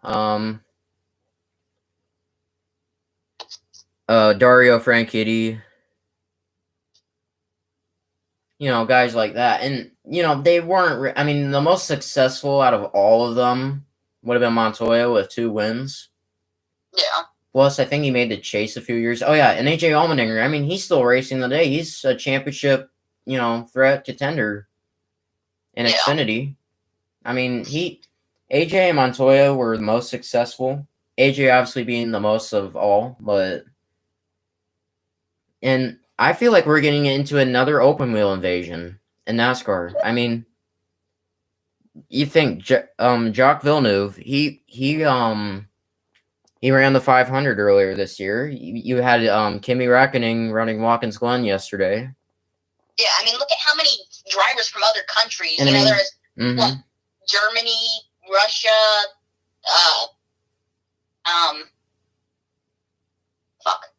I mean, Elio Poland. I think Poland. Yeah, Elio Castroneves is planning on possibly joining in the thing. I mean, look at how many different countries there were yesterday. You know, look at how many different countries there were. Elio Castroneves, I think he's four-time Indy 500 winner, and he won the Rolex 24 earlier this year. He's planning on possibly running the 500 next year. And then Marcus Ericsson, the defending Indy 500 champion, he's planning on possibly joining in that. And they're all going to drive, I mean, the same car, the Project 91 from Justin Marks, but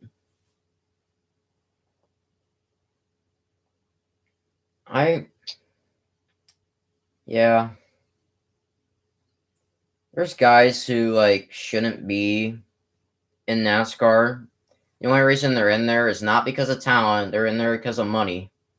Right. Like, you look at guys like Drew Dollar and, like, bad guys. Like Cody Ware. Cody Ware gets everything from his father.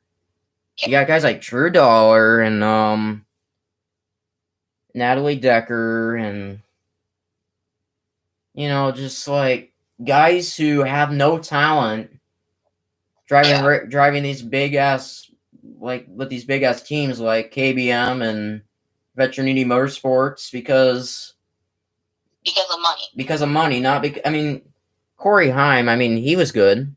Corey Heim's got talent. Ty Gibbs, he's going to have a ride no matter what. Grandpa! Yeah. Which, I almost forgot about him. We'll have to talk about him later, but... Yeah, I was thinking about that, but I didn't know a good time to slip him in. But, like, there are some guys that came in off of pure talent and, well, kind of both talent and money. Corey Heim, he came off talent and money.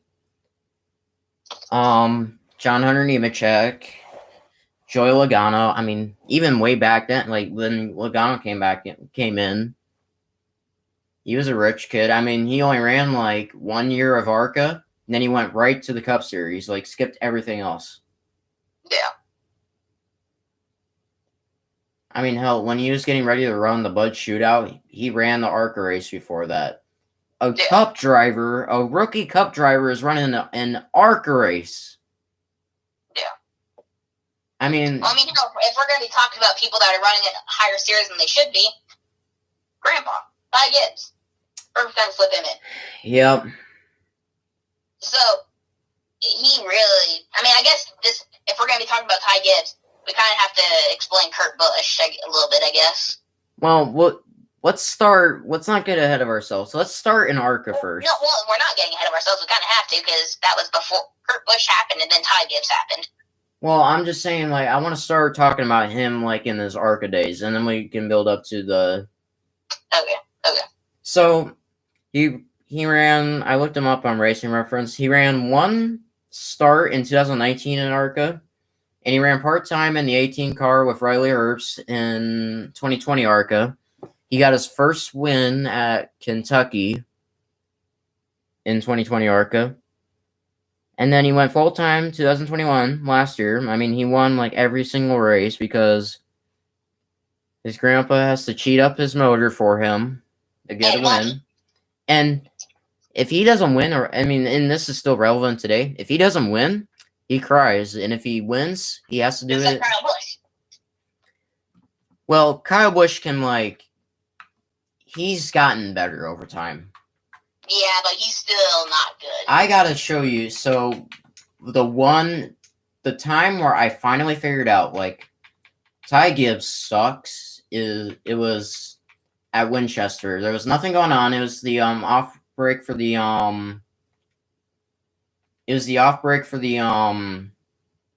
remember when they had to do the Olympic stuff? So they had to take that 2-week break. Okay. You don't remember that? Nope. Okay, well, I think it's this race. Yeah, so they took like a 2-week break. It was during our fair of last year, but so it was at Winchester. It was earlier in the race. So right here. So Ty Gibbs is on pit road. He's getting repaired. Also, I don't know why Ty Gibbs didn't have a sponsor on his car for like a long time. I don't know what that was all about, but anyways. Because he has enough money coming from Grandpa. Okay, so I think. Okay, no. So he got in the 10 right there, spun him out because why the hell not? He's Ty Gibbs. He owns the track. Mm-hmm. So I remember. Grandpa owns the track, so he owns the track. So then it was. I think it was a little bit later, actually. I don't exactly. Okay, I think I'm trying to remember. If I can't find it, I'll just explain what happened. But okay, I don't think I could find it. But so like earlier in the race, Ty Gibbs was in front of Corey Heim. Corey Heim gives him a bump. Like, a simple bump and run. Shoots him up the racetrack. Ty Gibbs goes in, when they're going down the backstretch, Ty Gibbs just door slams him.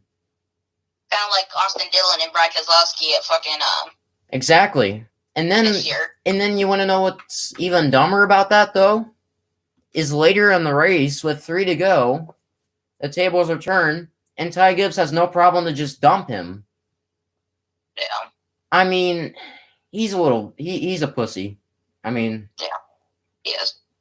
The only reason he can make a stance for himself is because he wrecks everyone around him. Exactly. And I loved Martinsville. I mean, he got his shit rocked at Martinsville.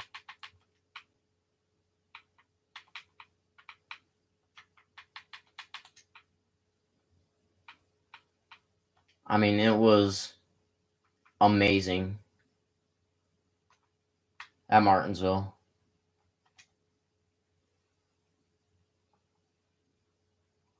So, obviously, it was after the big one that happened on that restart.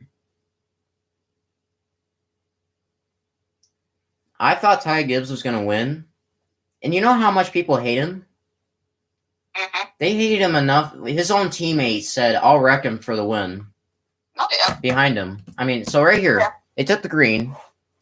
I was cheering so hard for this 19 to just dump his shit, and he did, pretty much. And I mean, Ty Gibbs, so he already had a run in with like Ryan Sieg at Vegas, I think. And then, so obviously we all know Brandon Jones beats him. Sam Mayer throws it in there, puts him in the wall. They get another position. And I applaud him for that. I mean, Ty Gibbs deserves that. And he's going to learn that he can't race like he did in ARCA and get away with it. I mean, these Xfinity guys are a lot tougher than those ARCA pussies, so. And then when you get up to Cup Series, that's when they don't fuck around. Mm-hmm. When they fuck around, but and then right here, Ty Gibbs, he just runs in the back of the one. I mean, you only lost like one spot. One spot. I think he was the points leader leading this race anyway, so. And then he got fined for running into him on the backstretch, which that's stupid on him. Yeah. Now let's see what I really wanted to see. Sam Mayer, he takes his helmet off. Ty Gibbs leaves his helmet on because he's a little pussy. Yeah. I mean, can't fight without that because otherwise he would get hurt. Oh, wow. And then Grandpa would have to pay money. Somebody's a little fucking shit. Mm-hmm. I mean, I mean, I know Jeff Gordon's your favorite driver, but when he like when he punched Matt Kenseth, or when he like shoved Matt Kenseth at Bristol 2006 with his helmet on, I mean that was kind of a pussy move. Yeah. Kevin Harvick, everyone has done that pussy move in their career. Everyone has, except for Chase Elliott. I mean he took that thing. I think he had his helmet off before he even got out of the car at Bristol. But everyone has done something, and he still has a lot left in his career, though. That's the thing. Not everyone does it in the beginning of their career. Mm-hmm. But everyone does it at some point in their career. They will do it. I mean, like Harvick. And not even in a fight. They'll do something stupid on the track. Everyone will do it. Harvick does it all the time. You know what I love? I love when they piss off like a big driver, and then, or I love it when one driver gets pissed at another driver, and then the driver who's getting rocked around, he's best friends with one of the bigger drivers. So then the bigger driver comes in and he just knocks the shit out of him. Right. Like it's like if Sam Mayer was friends with Ryan Newman, that kid he would have 2 snapped legs. Yeah. Because the thing, every driver will do a pussy move at some point in their career. It's something you don't avoid, you know. Ryan Newman never took his helmet off, or he always had his helmet off. Right, but like I said, it won't always occur in the form of a fight. It can happen on track. Harvick almost never took his helmet off. Right, but what I'm saying is the pussy move won't just happen on a fight. It'll happen at any time during the race, you know. So that thing about Phoenix 2012, I want to talk about that too. So we know what happened, right? Mm-hmm. Jeff Gordon, Clint Bowyer. Oh, okay, yeah, I know. Yeah. Okay, yeah. So earlier that year, Bowyer goes down in there after Newman kind of gave him a bump and spins Jeff and Jimmy out. And then Jeff spun Bowyer out under caution. Yeah. And, you know, I don't know whose side I'm on when they go to Phoenix, so. I'm really not on anybody's side, really. So, like, yeah, Jeff and Bowyer got into him like 2 times and put him in the wall at Phoenix in that same race. And Gordon said, "Where is he? I'm getting his ass." Right. But it's like, so, and then obviously I know I'm looking up all this shit, but I mean, why talk about it too much when we can just see it? Right? Yeah. So, it's like, Bowyer's battling for a championship. I think he was championship leader at the time as well. I think he had like just taken the points lead.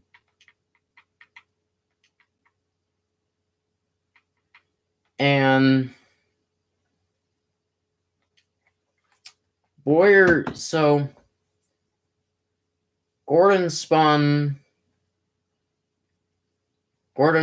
waited for Bowyer to come by and took him out, and he also wrecked Joey Lozano, which nobody cares. No. He was just a bystander. But and then there was possibly one of the biggest fights in NASCAR history, and then there's that hilarious scene of Bowyer running over to his hauler to whip his ass. Uh-huh. But so Bowyer's battling for a championship. He's just taking the points lead. And I mean, so right here, this is where he gets into Jeff Gordon right here, I think. Or he gets into him a few times. I mean, obviously, so Gordon's season had been in the hole the entire time. Season in 2012 was bad. Yeah. And so was oh yeah, I just realized that was one of the last races DuPont was ever on the car. Mm-hmm. But anyways, Gordon's season, in a nutshell, is basically what happened right here. That year. He had been just screwed around so many times. And especially by Bowyer. I mean, remember Martinsville, obviously. Mm-hmm. So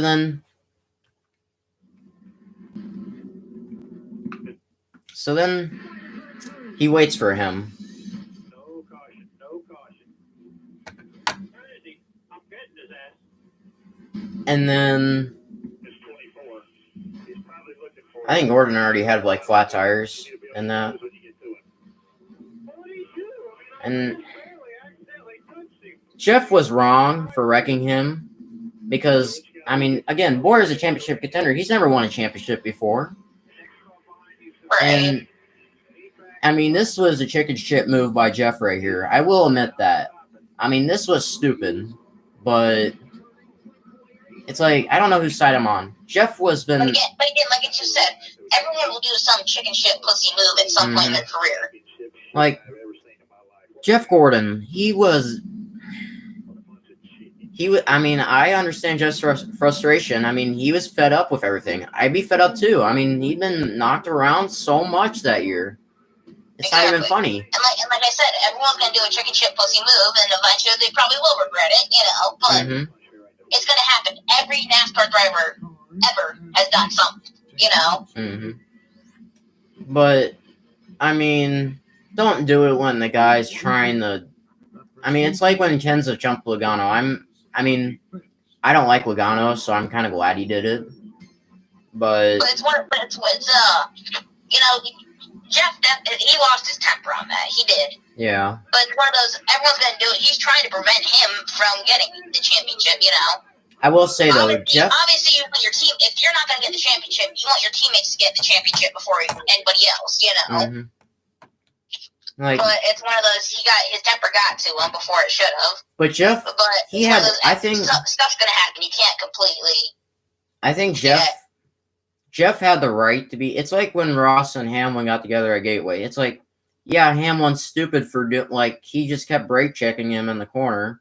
Like, yeah, you're screwing you're screwing your own race and the guy. I mean, you're being a dick, but he had all the right to be mad at him. I mean, and everyone's gonna do something stupid that they will regret eventually. Yeah. Everybody does. It's part of racing. I mean, it's a part of any sport. Honestly. It really, I mean, any form of racing, stupid stuff's gonna happen. You're gonna get pissed off. It's racing. It's racing. It's gonna happen. It's part of racing. It is racing. It's how this stuff works.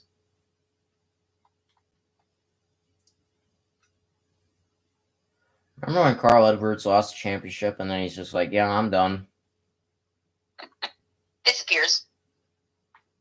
Apparently, if they would have had the playoff format in like 2008 or something, or something like that, he would have been champion a few times. Like, if the systems would have been in the right spots at the time, then he would have been fine.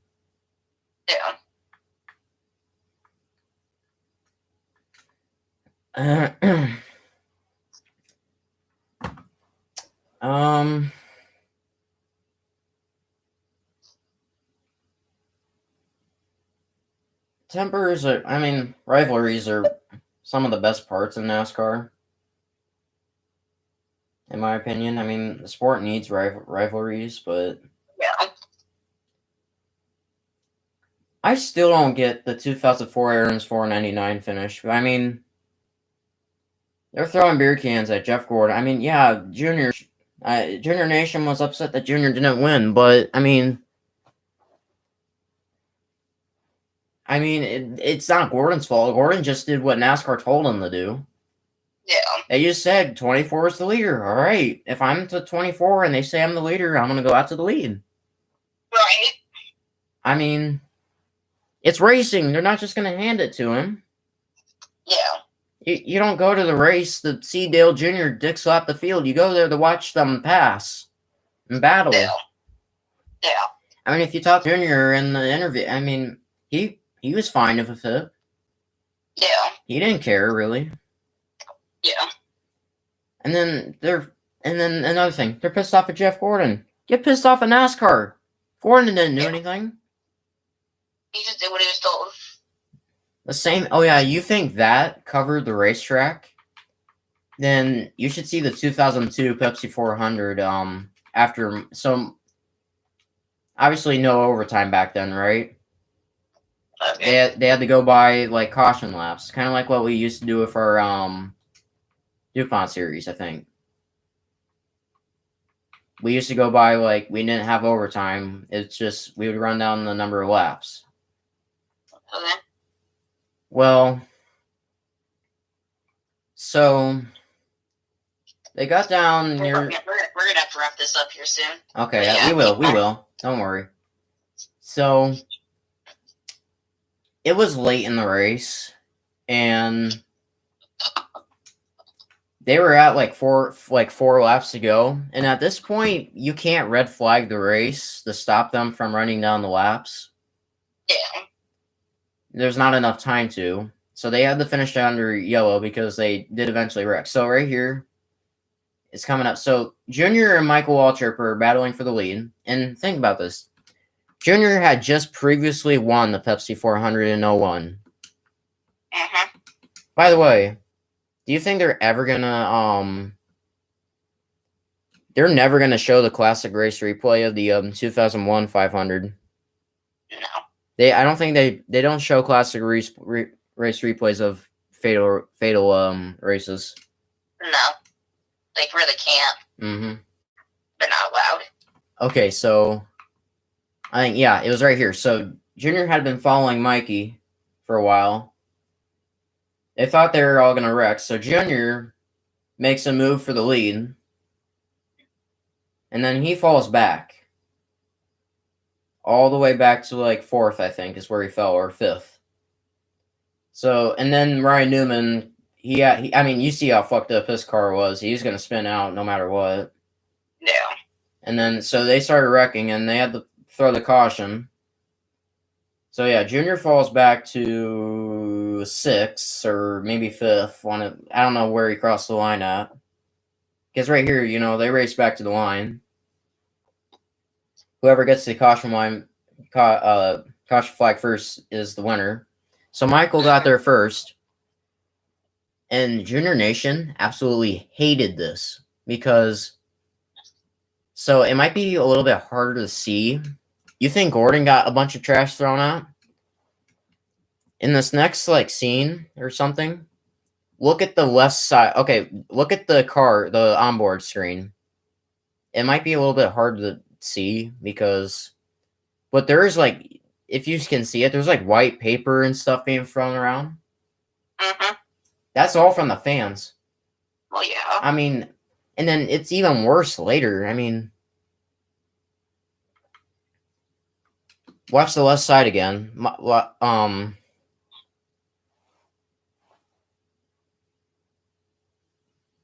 But you see, Junior's happy about it. If Junior's happy about it, then the fans should be happy. I mean, yeah. And Junior had just already won the Pepsi 400 a year ago. It freaking matters. Yeah. He already won this race a year ago, and it's not like this one would be any more prestigious than the last one.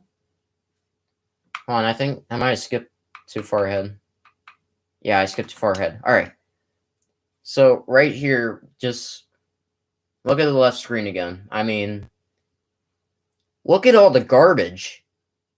They're on the freaking apron. I mean, look at that. That's insane. Yeah. I mean,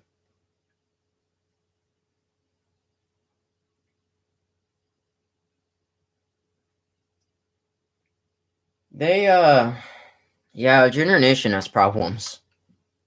Yeah. It's like Chase Elliott. I like Chase Elliott, but I hate his fan base. Yeah. His fan base is so biased. Oh man, he didn't win Watkins Glen. Okay, well he's won 4 times. Lala only won once, so get off his ass. I mean, oh man, Chase didn't win for the 5th time. Even Chase Elliott won the regular season title yesterday, and he has 4 wins. And Larson has 1 win, no regular season title this year, and he's upset. I mean, just screw off. I mean, that's just stupid. Well, it's because, people can't be happy because they're teammates, Yeah. Who gives a shit? It's going to the same team, Mm-hmm. But people have their select driver of each team, and they only want that driver to win on the whole team, and it's just like, guys, come on. If William Byron wins and Larson wins, The win's going to the same team. It doesn't matter. The only difference is. And by the way, the wins, they don't matter anyways. They're just gonna reset after the playoffs begin anyways. And the only difference is if one driver wins, then the different one, all the points go to the same team. The only difference is one car has a sticker. One sticker. It's like when Kyle Busch won the championship in 2019, and then his son is like, "We got a fifth sticker," and then Kyle Busch is like, "We got a fifth sticker."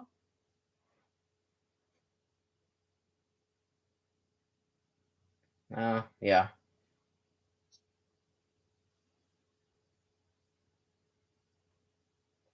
Yeah, like I said, we're gonna have to wrap this up because that's why I'm playing this video. It's special to me. But NASCAR kind of sucks. It sucks. It really sucks. Really sucks now. I mean, the only way it's gonna suck even more is if they go anywhere near electric.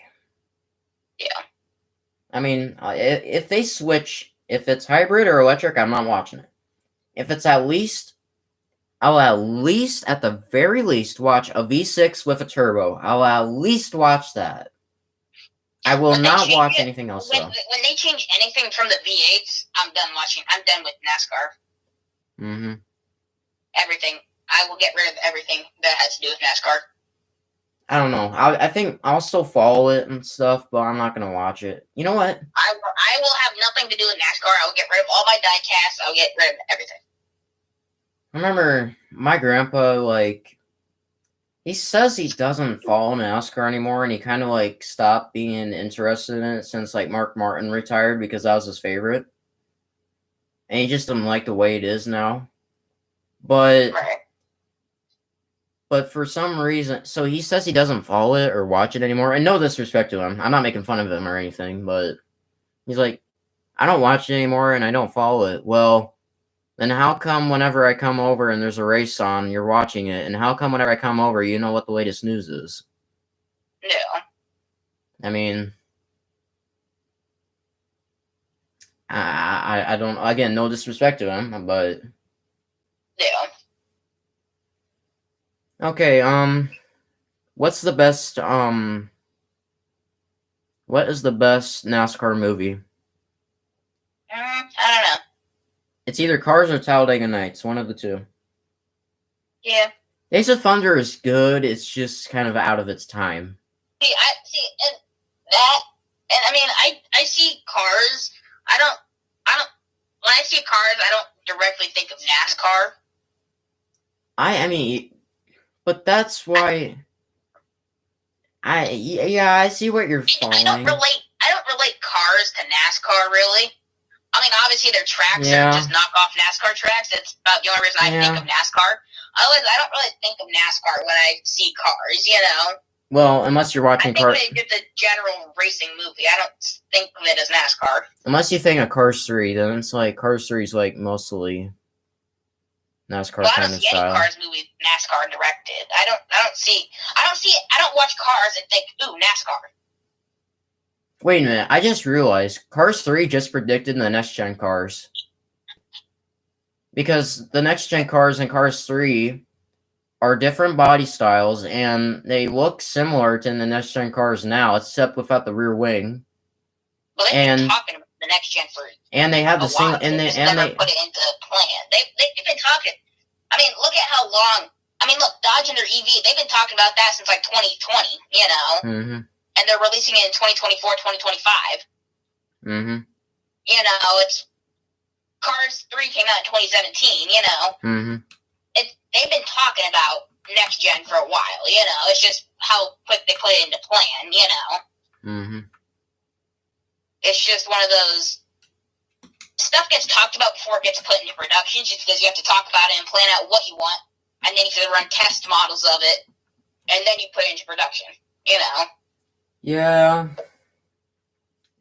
I personally think that Talladega Nights, it's more for the casual audience, not necessarily for the fan.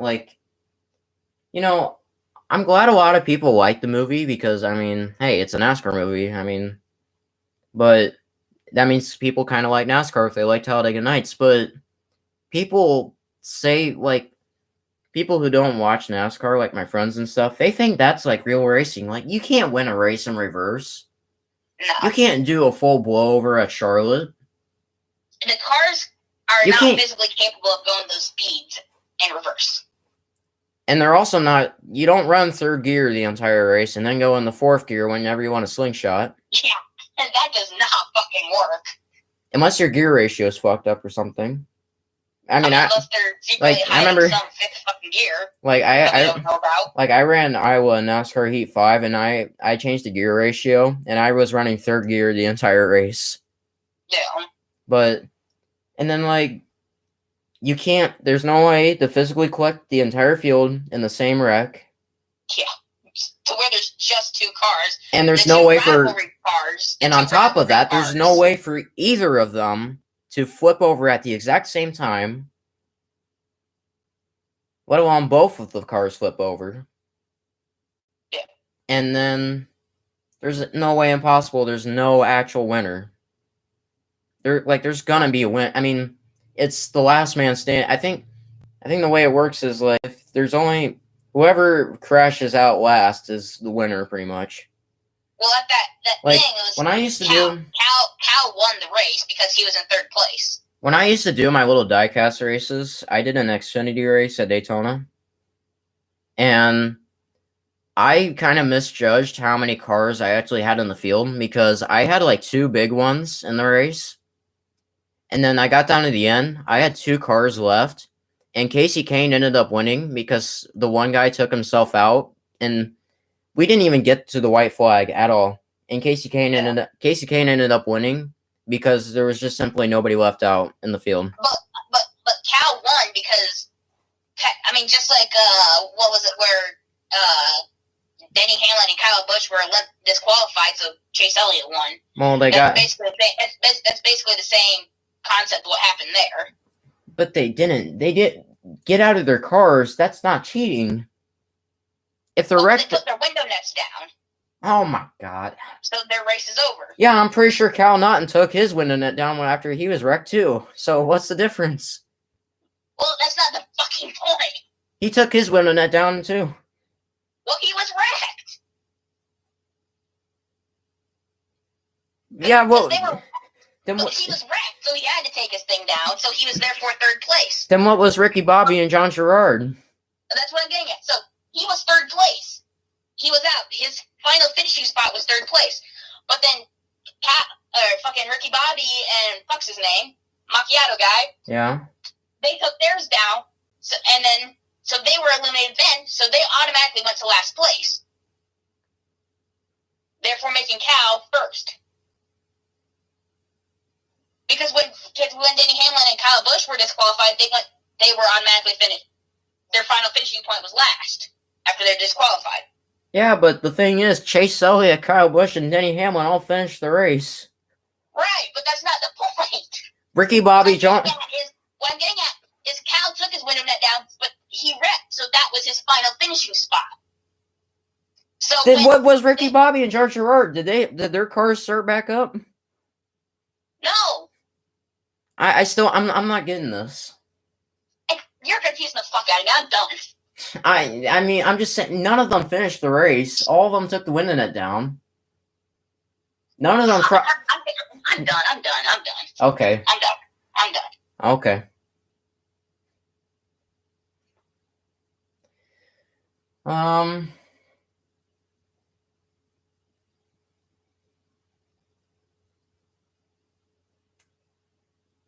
Sucks. I have to make another video after this. You enjoying your last day of freedom? No, not really. Yeah, I guess you can tell. I guess I could tell that you're spending it with me. That probably sucks, doesn't it?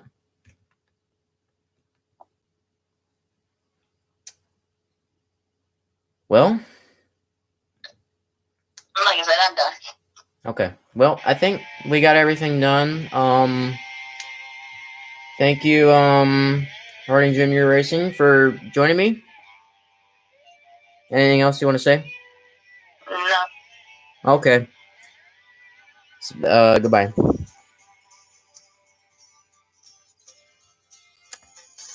And I want to thank all you guys for watching this live stream.